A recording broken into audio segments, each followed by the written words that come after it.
ولد قعد في الباص بتاع المدرسة وهو بياكل غدائه قبل ما يروح المدرسة. كان معاه ساندويتش تفاحة وشيبسي. في الجهة التانية من الممر كان في بنت قاعدة من غير أي حاجة.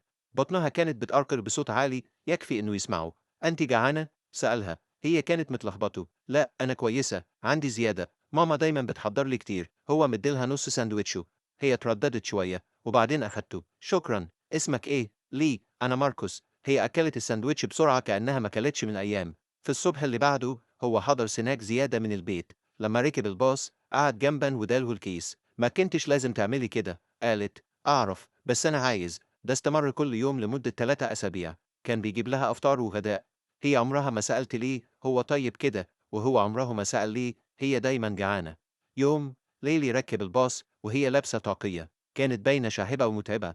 أنتِ كويسة؟ سأل ماركوس وهو حاسس إنها مش مرتاحة. الأسبوع اللي بعده هي لبست الطاقية تاني ومناديل. كانت باينة أكثر تعب. ليلي، أنتِ مريضة؟ هي هزت راسها. أنا كويسة، لكن في صباح يوم هي ما ركبتش الباص. ماركوس سأل السواق. أنت تعرف ليلي فين؟ مش مفروض أقول، لكن هي في المستشفى من أسبوع.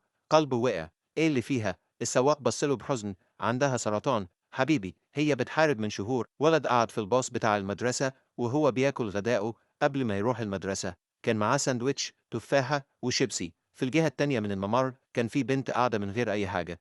بطنها كانت بتقرقر بصوت عالي يكفي إنه يسمعه. أنتِ جعانة؟ سألها. هي كانت متلخبطة. لا أنا كويسة، عندي زيادة، ماما دايما بتحضر لي كتير. هو مديلها نص ساندويتشه.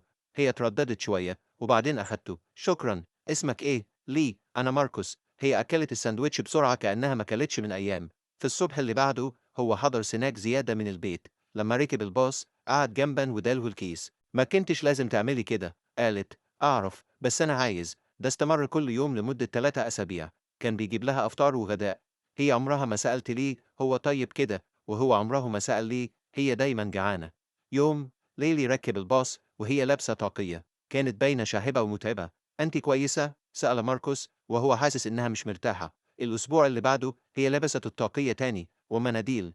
كانت باينة أكثر تعب. ليلي، أنتِ مريضة؟ هي هزت راسها. أنا كويسة، لكن في صباح يوم هي ما ركبتش الباص. ماركوس سأل السواق. أنت تعرف ليلي فين؟ مش مفروض أقول، لكن هي في المستشفى من أسبوع. قلبه وقع. إيه اللي فيها؟ السواق بصله بحزن. عندها سرطان حبيبي، هي بتحارب من شهور.